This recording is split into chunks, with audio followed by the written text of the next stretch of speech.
In a world where darkness seems to be closing in, it's easy to feel lost, hopeless, and overwhelmed. The constant barrage of negative news and never-ending challenges can make it difficult to see the light at the end of the tunnel. That's why the promise of happiness and positivity has become such a booming industry. People are desperate for a way out of the gloom. But as the self-help section of every bookstore grows bigger and bigger, it's becoming clear that simply putting on a happy face isn't enough. There's more to creating a fulfilling life than just positive thinking. That's where this book comes in. Drawing on empirical evidence, this book explores the powerful connection between positive energy and virtuous practices. Instead of ignoring the challenges of life and pretending everything is sunshine and rainbows, this approach embraces the complexity of our experiences. By harnessing positive energy and combining it with a commitment to virtuous practices, leaders can create environments where people and organizations thrive. In a world that can often feel hopeless, this book offers a glimmer of light, a path towards genuine happiness and fulfillment. So, if you're ready to move beyond the limitations of happiology and embrace a more meaningful way of living, read on. Chapter 1. As the sun began to rise over the horizon, Maya stepped out of her tent and took a deep breath of the crisp morning air. She was on a camping trip with her friends, hoping to escape the stress of city life and reconnect with nature. But as she looked around at the serene beauty of the forest, she couldn't shake the feeling that something was missing. That's when she remembered the book she had packed, the one about positive energy and its power to transform lives. She had been skeptical at first, but the more she read, the more she realized that there might be something to this whole concept of harnessing positive energy. As she flipped through the pages, she came across a section about the healing properties of light. She had always known that sunshine made her feel better, but she had no idea that it could have such a profound impact on her health. According to the book, exposure to natural light had been shown to reduce pain levels in surgery patients and alleviate symptoms of depression. The ancients had known about this too. They had used sun exposure as a form of medicine for centuries. Maya felt a sense of excitement building inside her as she read on. Positive energy was real, and it had the power to heal. But how could she tap into its full potential? The book explained that virtue was another form of positive energy, and that it was deeply intertwined with light. Just as sunlight regulated our circadian rhythms and kept our bodies healthy, virtue had been shown to have positive physiological effects like healing and lower cortisol levels. As Maya finished reading, she felt a renewed sense of hope. She realized that she had the power to harness positive energy and use it to transform her life. She packed up her book and headed out into the forest, eager to put what she had learned into practice. As she walked, she felt the warmth of the sun on her skin and the gentle rustle of leaves underfoot. She felt a sense of peace and serenity that she hadn't experienced in a long time. And she knew that with conscious effort and a little bit of help from positive energy, she could make this feeling last. Chapter 2.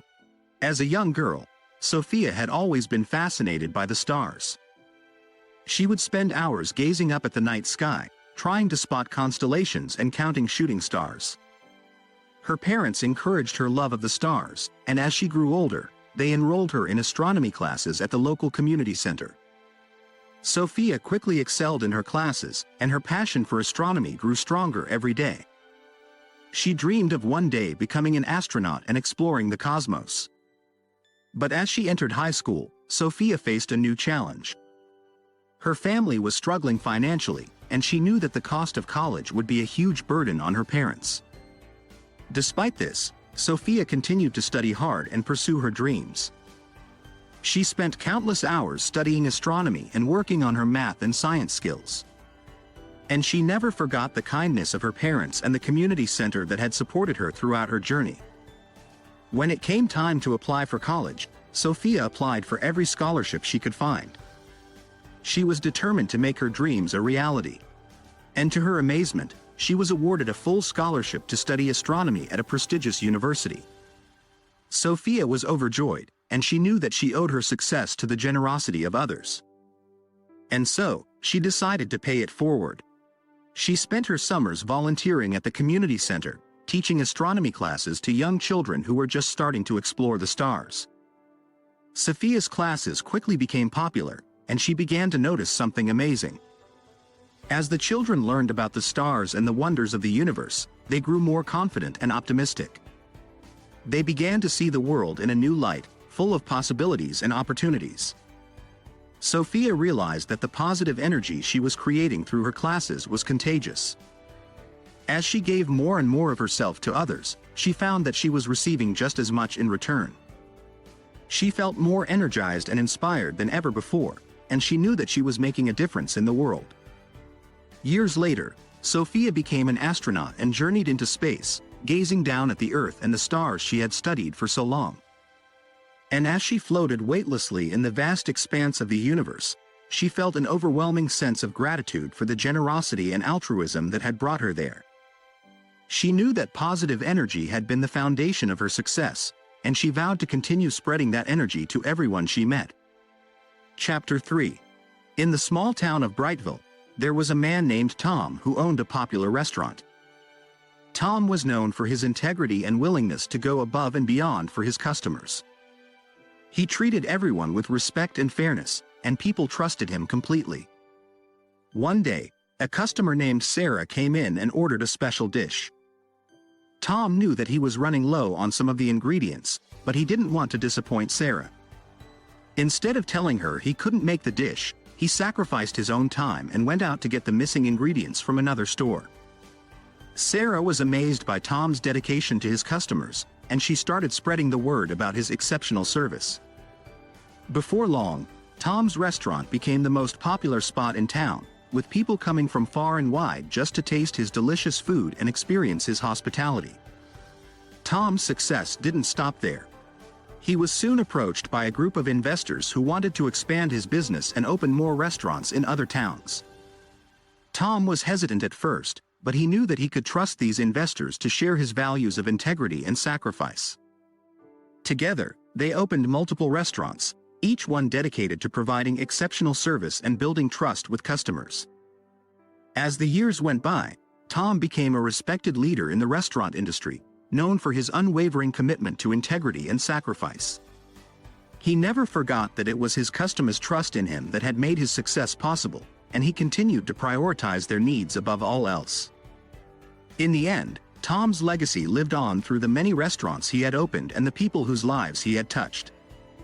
His story was a testament to the power of integrity and sacrifice, and the importance of building trust in all of our relationships, personal and professional alike. Chapter 4. Once upon a time, there was a thriving office environment, full of energy and positivity. But then, a new employee was hired, and things started to change. This person seemed to exude negative energy, with a constant frown and harsh tone that left everyone feeling drained and defeated. At first, everyone tried to ignore the behavior, thinking it was just a bad day or a rough patch. But as time went on, the negativity only seemed to intensify. People began to dread coming to work, and the once vibrant atmosphere became a place of despair and decay. The team knew they needed to do something about this dementor-like employee, but they weren't sure what. So, they decided to start with understanding. They approached the person and asked them about their concerns and perspective, listening carefully and responding supportively. To their surprise, they found that the person was dealing with a lot of personal issues outside of work, which was causing them to feel overwhelmed and negative. With this new insight, the team offered the person training and coaching to help them improve their coping skills and find a more positive outlook. However, despite their efforts, the negative energy persisted. So, they decided to take the next step and limit the person's interactions with the team. They still included them in important meetings and tasks, but they tried to minimize unnecessary contact. Unfortunately, even this wasn't enough, and the team realized that they needed to terminate the relationship. They approached the person with kindness and empathy, explaining that their negative behavior was not only affecting the team but also their own ability to thrive in the workplace. To their surprise, the person understood and even thanked the team for their efforts to help.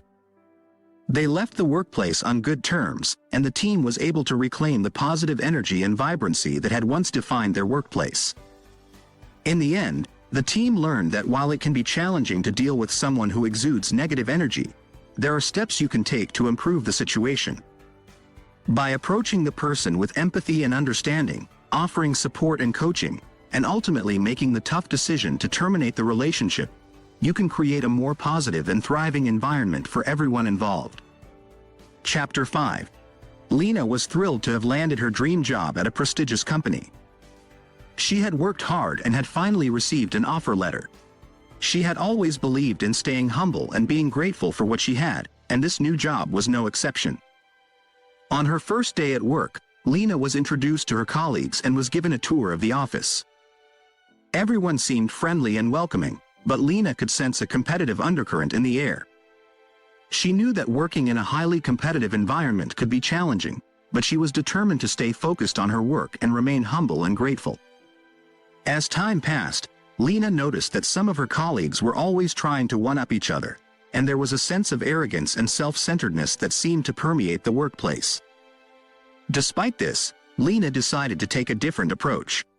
She made it a point to be grateful for the opportunities that had come her way and to acknowledge the contributions of her colleagues. One day, during a staff meeting, Lena suggested that they start each meeting with a moment of gratitude. She felt that this would help everyone focus on the positive and create a more collaborative and supportive work environment. Her suggestion was met with some skepticism, but eventually, everyone agreed to give it a try.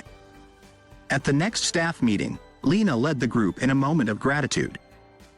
Each member took a turn sharing something positive that had happened to them or something they were grateful for. The atmosphere in the room shifted, and Lena could feel the positive energy growing. The meeting went smoothly, and everyone seemed more focused and energized than before.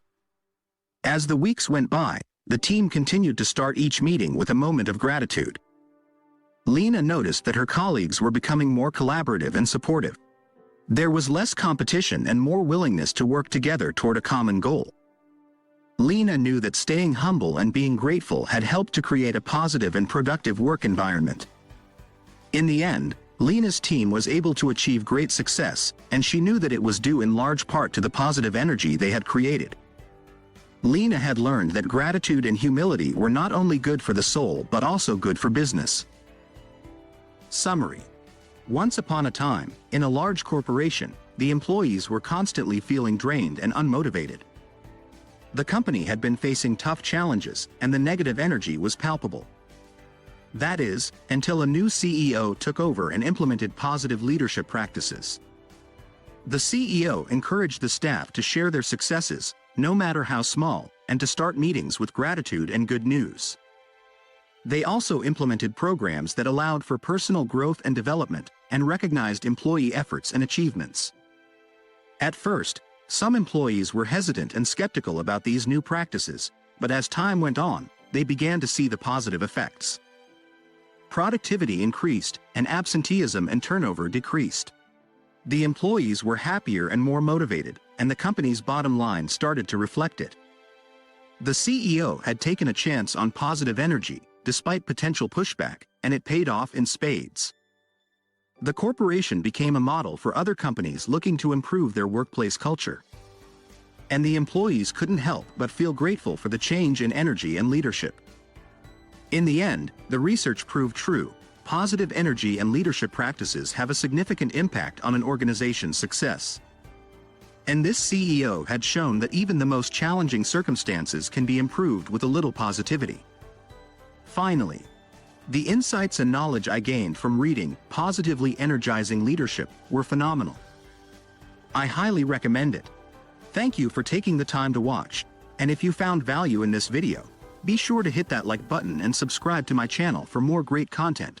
Trust me, you won't regret it.